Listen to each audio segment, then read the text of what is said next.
Military government in Myanmar has pardoned nearly 10,000 prisoners to mark the 76th anniversary of gaining independence from Britain.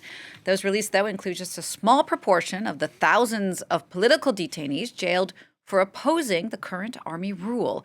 We're going to talk about this now with France 24 senior reporter Cyril Payen. Cyril, what more can you tell us?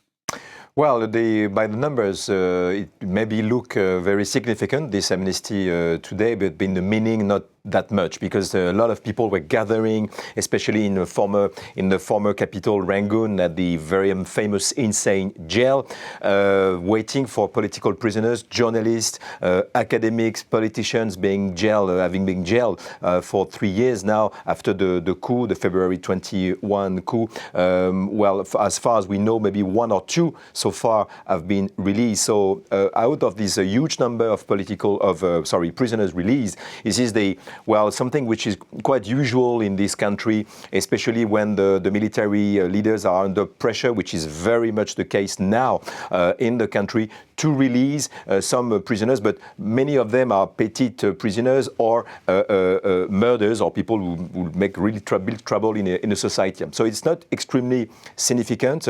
It's just the usual process. What is interesting, and usually during this day, it's a very important day, as you said, you have Buddhist holidays too. This is marked also by a lot of public festivities, people going roaming in the streets, a lot of entertainment, I will say, and even the leader of the country having a speech. Today is not at all. Even Min Aung Hlaing, the putsch leader, was not appearing on TV, which is a first. It was very low-key, and the streets in the cities were quite deserted, which is really showing that the country is somewhere like between civil war, or it could be a momentum like 3 years, very close to 3 years after the last coup. And there's been a major multilateral offensive from the pro-democracy resistance recently as well, which could have something to do with that. Well, what is going on in this country is quite unthinkable. If we come back to a few months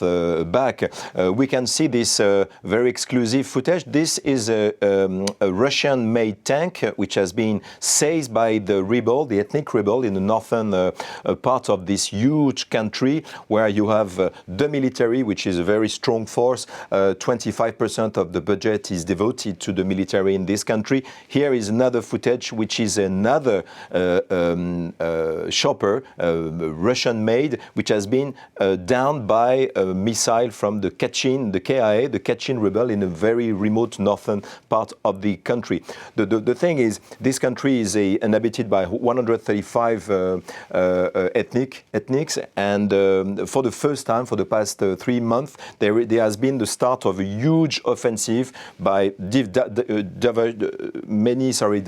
ethnic guerrillas in the northwest. In the north, you can see this map, which is very interesting indeed regarding to the situation.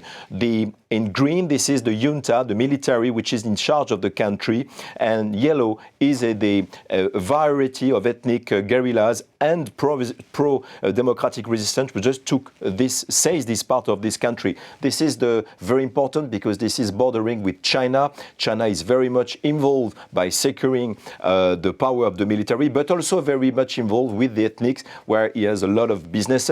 Bangladesh, this is the northwest, huge offensive, hundreds of military posts which have been overcome by the resistance, and also this also very important because it's close to Naypyidaw, which is the new capital, close to Thailand. Huge variety of ethnic guerrillas also who are making a lot of actions against the military. So there is a momentum. It looks like after 3 years after the coup d'etat and 2 years of civil war, this new offensive, which is very coordinated, is starting to make a huge progress against the military junta.